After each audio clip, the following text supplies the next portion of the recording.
On today's show, The Clippers have won 5 straight. What's behind their recent surge? in Crossfire, we argue whether a Lance Stevenson for Joe Johnson swap makes sense for either team. And it's rivalry week, so it's time to put that creepy fantasy unicorn bet back on the line. It's Tuesday, January 27th. The Starter starts now.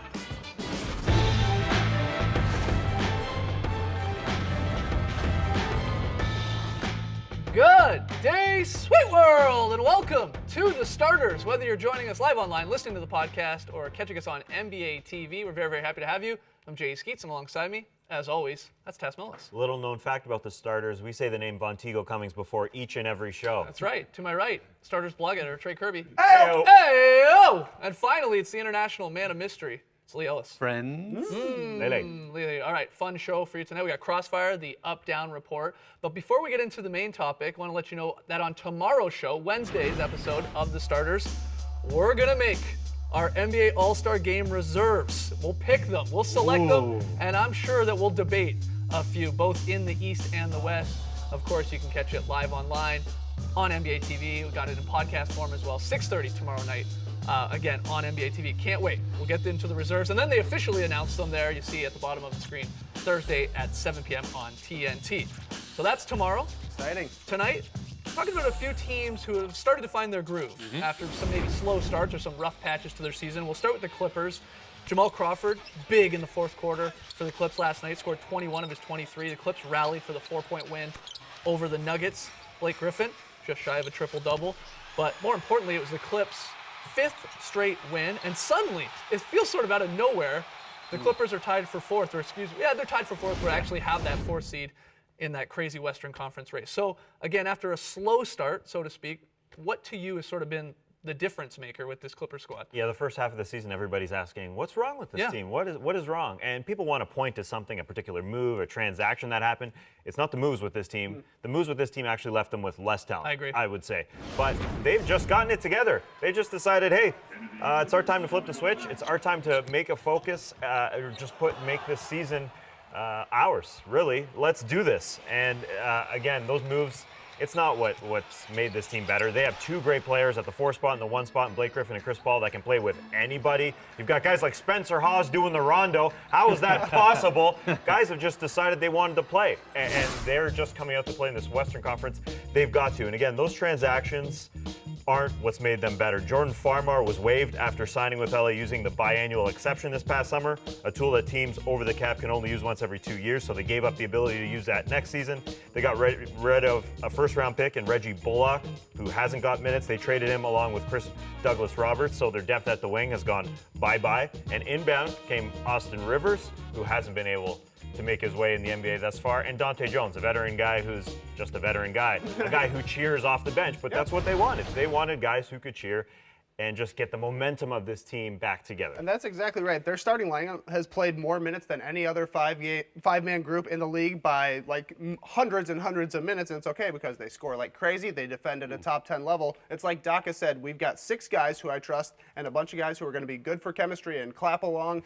Hopefully nobody gets hurt. Hopefully nobody gets in foul trouble. We'll run with these 6 guys, and it's working okay now. Well, it definitely works when Jamal Crawford goes off in the fourth quarter. But, they get the win last night, 20-point wins over the Mavs and the Suns in this last month, so some big wins. It's funny, though, yeah, you're right. Doc is like, well, it's sort of a 6 or 7 man team. You wonder if that'll just hurt you come playoff time. I think long-term it will. I mean, teams talk about they tighten the rotation in the playoffs. That's right. But if you're going into the playoffs with only 6 or 7 guys, then it makes it that those guys have got to do all the heavy lifting and their legs could start to beat them after a while. They just weren't having that sort of energy off the bench. Yeah. And that's what's happening now. Not so much on the court, but you got guys who are just on the bench excited, and not just for dunks, but in all instances, they're just ready to play, and they have this sort of energy about them, and that's all Doc wanted. He wasn't trying to bring in talent when he made this moves, and DeAndre Jordan interrupted Jamal Crawford's post-game interview. This is how much chemistry they have.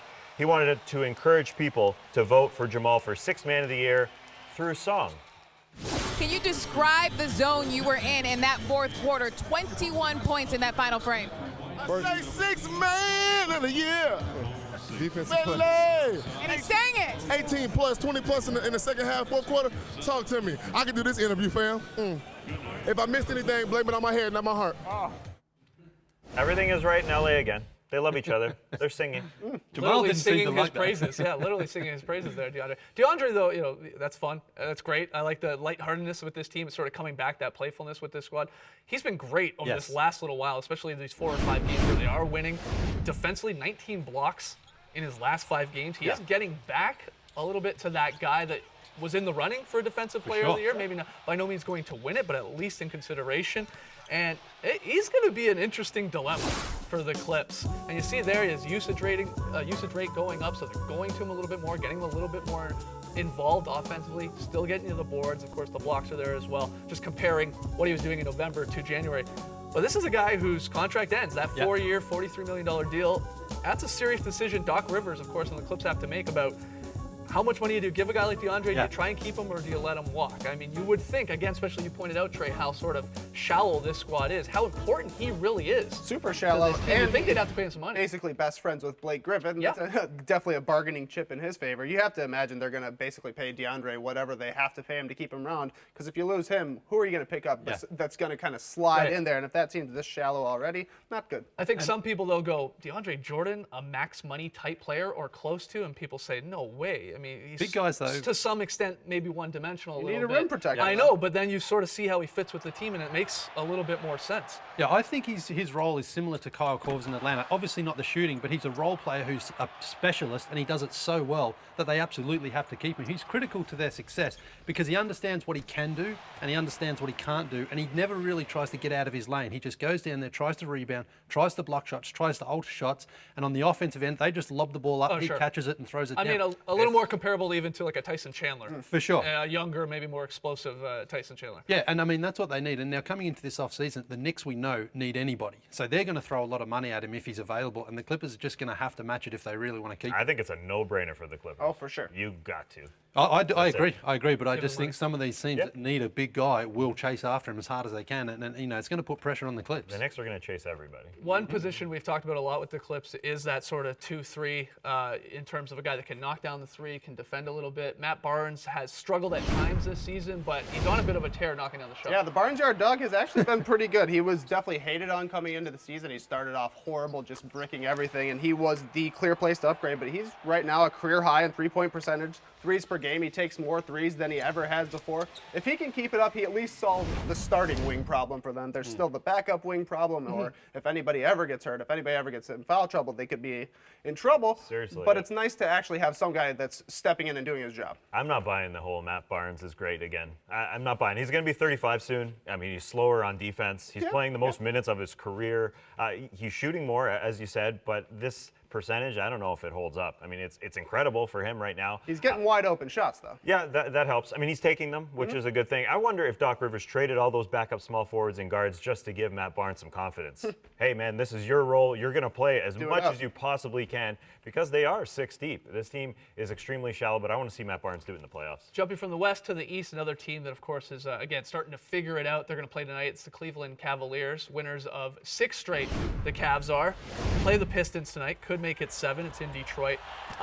When talking about this team and, again, sort of turning it on or getting it going, you got to look at LeBron taking that break there because of injuries, because of fatigue, and then coming back and really playing dominating basketball over this last stretch, especially the 6 wins. They lost to the Suns in his first game back, but he's been a beast. I mean, he was good all year, obviously, because his name is LeBron James, but it is a different player that we're watching, right? Man, yeah. Just mentally, physically, he just feels like himself The again. difference when he's coasting along is so noticeable, and he was there for a while. And you wonder if that break was as much mental fatigue as it was. He's just talked physical. about it. I think he's admitted so. Yeah. And And I now- needed that break, and it was probably good for myself and the team. And now he's come back and he's got new players around him, guys that have re-energized that team. And I think that's given him now the energy to say, right, now I can start going out there and play the way I want to play, knowing I've got a bit more confidence in some of these teammates. We've shown you the good LeBron James, but you're right. I mean, he has been extremely lazy sometimes on defense, and it really shows. You see him just hanging out here. No, I am not going to challenge that shot whatsoever. Isn't that bonkers? Yeah, I mean, but he's ready to run on the other end. yeah, he's ready to go. leaking out. You should play for the Sacramento Kings. Do you want to play 4-on-5? It's just odd to see that. We got to show you the bad stuff as well. But that's even during that 6-game winning streak. But I think that's the way LeBron James shows that he's angry at his team. He just kind of chills out. Hey, Playing guys, the you guys don't want to play? I'm not going to play And he's either. playing That's the kind of Lakers. true. I think a big part Good as point. well, not only LeBron getting the rest, but all these new pieces starting to find their groove. Mozgov, Shumpert, of course, J.R. Smith. It's starting to work, and it's sort of nice they let David Blatt have a chance to at least figure it out. Again, 6 straight, they go for 7 tonight. We got to take a break. Lots more to come on the starters. When we return, could Lance make him dance in Brooklyn? We'll debate the pros and cons of that rumored Hornets-Nets trade in Crossfire. Come on back. You're watching the starters.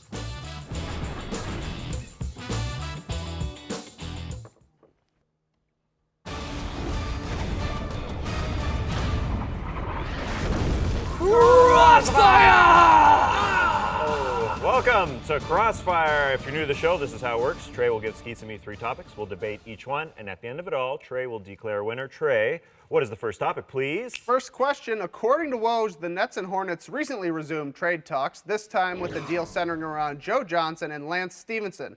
Do you like the rumored Joe for Lance and others trade? I think this works perfectly for both teams. With Joe Johnson on the Hornets, they just need a shot maker. Their offense is terrible, to quote Charles Barkley. It is so bad, it's second worst in the league. And Joe Johnson, even last season, he won a playoff series against the Toronto Raptors. He still does it. As far as the Nets go, hey, they want to trade, or they want to sell their team, I should say. They want all this long-term money off the books. You can get Lance for Joe. I'd hate to see Mikhail Prokhorov go as an owner, but this works for him and a prospective buyer. I agree with you with the Nets. Yeah, that makes sense because they're trying to get rid of these huge contracts. I do not like this at all for the Hornets because I think you got a 33-year-old Joe Johnson who right now has tendonitis, has been horrible over the last 15 or so games. And let's not forget, a larger package here are names like you've got Marvin Williams is being thrown in there, Gerald Henderson. Why would you trade away your depth, so to speak, if you're the Hornets for Joe Johnson, who's really going to make you how much better? You're not going to win another playoff round with him. Yes, Joe Johnson wins playoff rounds, and you can't get guys in Charlotte through free agency. That's a good move. And this isn't about Gerald Henderson or Marvin Williams. It's about Joe Johnson hitting shots. He still does that. $24 million next year. So all right, I don't Topic buy 2. it. Next one. All right, second question. Brandon Jennings just tore his Achilles tendon, but the Pistons are in the Eastern Conference, so the question must be asked, will Detroit make the playoffs? You just said it, Trey. They are in the Eastern Conference, so I think it's very likely. How many wins is it going to take? 37? 38? I mean, that's doable. I know Brandon Jennings is down, but I just don't have any faith really in the Hornets, who, especially with the Kemba Walker injury, could see them dropping off. And the He's Nets, gonna come back the at Nets least. are a bit of a joke. They are trying to get rid of everyone. I think it's very possible that the Pistons really just sneak in there because there's no other choice. Well, they're just going to get it by default. I Yeah, think exactly. the 3 teams that are in the 6, 7, 8 spot, one of them would have to fall out. The Bucks work too hard to fall out. The Heat know how to turn on the switch, and the Hornets are the other one, who are 9-2 in their last 11. They are on fire. They won 43 games last year. Yeah, Kemba Walker's out, but at least he's going to return. Is Kemba more important to the Hornets than Jennings is to the Jennings Pistons? is out the entire I get season. that, I get Kemba that. Walker will return. Brandon Jennings, unfortunately, is gone. DJ Augustine's got to fill in, and Spencer Dinwiddie is the guy who's playing the backup point guard. He will be in the NBA's Name Hall of Fame. Yep. That's a great name, Spencer Dinwiddie, but he hasn't played basketball in the NBA. Final one, Trey. Final question. This past Sunday saw Roman Reigns win the 28th annual WWE Royal Rumble. Who? He was a controversial winner, so tell me, which NBA player would win a Royal Rumble? Ooh, I like this. This is usually you'd think, you want to go with a big guy, Yeah. a Roy Hibbert, a Nikola Pekovic, but those guys get ganged up Yeah, on. that's They right. get tossed. That's right. You want a guy who can be there in the end. LeBron James knows how to be there in the end. He's gone to 4 straight NBA Finals. He knows how to navigate through the tough times and still be there in the end. Because as we both know, winning the Royal Rumble guarantees you a trip to the main event, the Grand Daddy of them all, WrestleMania. LeBron will be in WrestleMania just as he's been in the NBA Finals. Nice. I was happy to hear that. I like the LeBron pick, but I'm going with a guy a little more crafty because you want to be like sneaky in the Royal Rumble. You want to be smarter than everyone. Rajon Rondo. That's my pick to win the Royal Rumble. He's smart. He's going to is lay smart. back. He's going to pretend he's hurt. He's going to hang in by the turnbuckle, let everyone else throw each other out, everyone use all their energy, and then at the end, he'll make a sneaky move. He's sort of like a Stone Cold type guy who's won it 3 times. I go Rondo Why as a is he a sneaky Stone pick. Cold type Yeah, guy? it'll be Why is he Stone smashing Cold? beers at the end. It'll be great. No, I go Rondo. people want to get rid of the smart guy. He's gone. He's getting tossed. No. All right, who won this trip? Tass is the winner today because stars always win in the WWE. That's LeBron. And I can do a Mean Gene Okerlund. Does that mean Gene? Who knows? All right, we got to take a break. When we return, thumbs up or thumbs down on the Suns benching players for technicals. Come on back. We're watching the starters.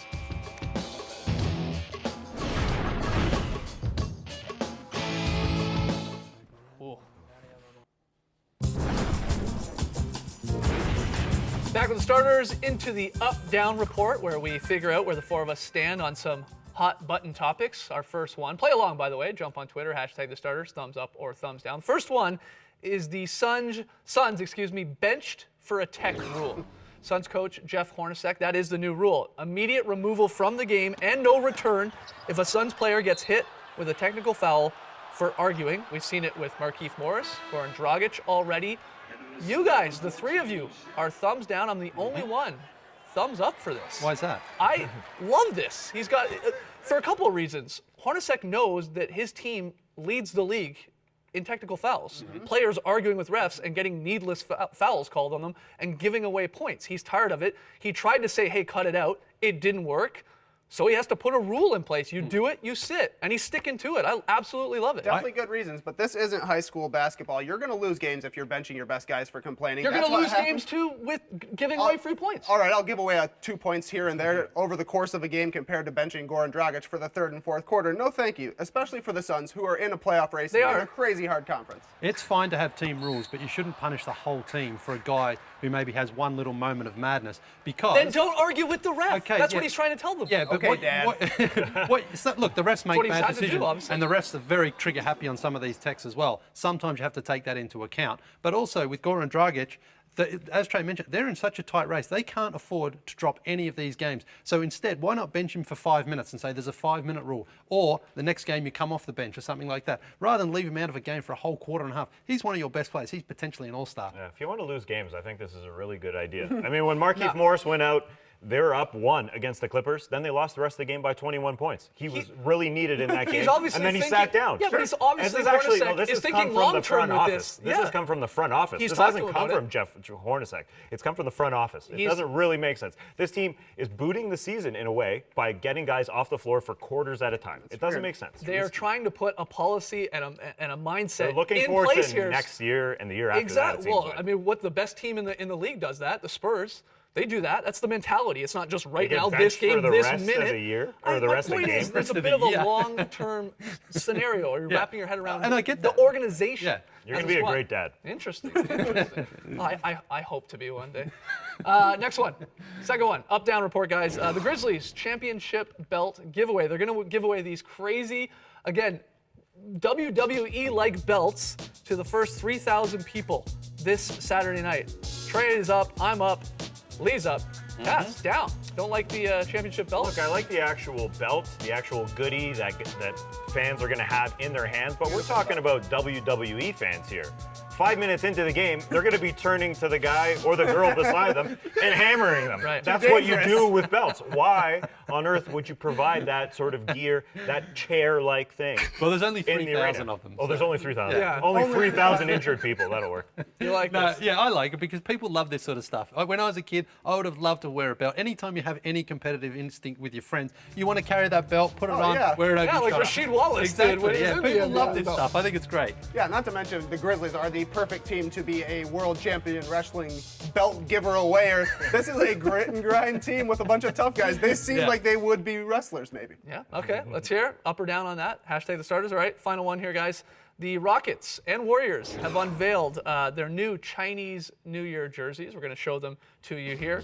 Thumbs up or thumbs down? Well, Trey and Lee are up. Cass and I are down. Listen, I just don't like sleeves. Same here. I mean, Same here. I think these are. Why are you wearing them? I think these are cool. As far as a basketball jersey goes, that's a really good question, Trey. I don't need to show my guns, but I think NBA players need to show their guns. I mean, designers can try as hard as they want, but a jersey looks like a jersey in these I agree. instances. I don't think NBA players should be wearing T-shirts. It should be an honor. It should almost feel regal to put on a tank jersey, top. a tank top. tank Yeah, top. it's way different than a T-shirt. This isn't football. This is basketball. Tank tops or Do nothing? you disagree? I really, really like the Warriors one. I'm not crazy about the Rockets one, but I'm big time up on the Warriors. It just looks cool. The color scheme is nice. It's got the nice trim down the sides, and these are both teams that have humongous presence in China. Well, and I that's think it's nice to kind of give them a nod. And it's you a know? global game now, so you have to start global with the Chinese New Year shirts. Maybe we'll get Australia shirts there one day as well. Australia Actually, shirts. yeah, they were yesterday. I actually really like the Rockets one because it's got that rocket that looks like the symbol. I think that's the Chinese word for I rocket. saw Andrew Bogut. Andrew Bogut tweeting that. When are we going to get the Australian jerseys? And we may even get the Australian shorts as well. The old they'll Aussie play Rules footy shorts. Yeah, they'll play in flip flops too. I heard. Why not? We'll have to do that next year. All right, let's let us know what you guys think about the Up Down Report. Thumbs up or thumbs down on those jerseys. Let's unleash the unicorn though. Let's get to the starters. Fantasy Minute. It's rivalry week once again here on the show. The four of us battling each other. Tass and I going head to head for the second time. Tass is in third place in our league. He's You're doing doing good, great. man. I'm way down. And then we've got the 8th and 9th seeds here in the Diaz and Lee and the Bagabinos in Trey Kirby. The last time you two went head to head in rivalry week in fantasy basketball, we put the fantasy unicorn costume on the line. And Lee lost. Oh, I think I we won, all didn't won. I? But we all won, really. You're right. So I want to know, will you guys do it again? Oh, I'm so in. Yeah, I'm down. I want revenge, but I also wouldn't mind wearing it again. It's actually really nice on your skin, that outfit. You were like hyperventilating trying to. Well, breathe that's that because of big the last mask. time. That's because of the mask. But the whole body outfit's really nice. Yeah, I didn't like sitting beside. I didn't like sitting beside you and listening to you hop and pop. I thought you may pass out. Yeah, okay, but it's back on. I am back not. on. I am It's not on. saving you if Official. you pass out. So on Monday's show, one of these two will be wearing the fantasy unicorn. Let's hope Lee loses again. That's not going to fit you, man. That's exactly right. It'll be very tightly. We're going to get kicked off the air if you have to wear that. All right, final break. When we return, pick and payoff results and Lee's very, very, very solid thumbs. So come on back. Unicorn thumbs.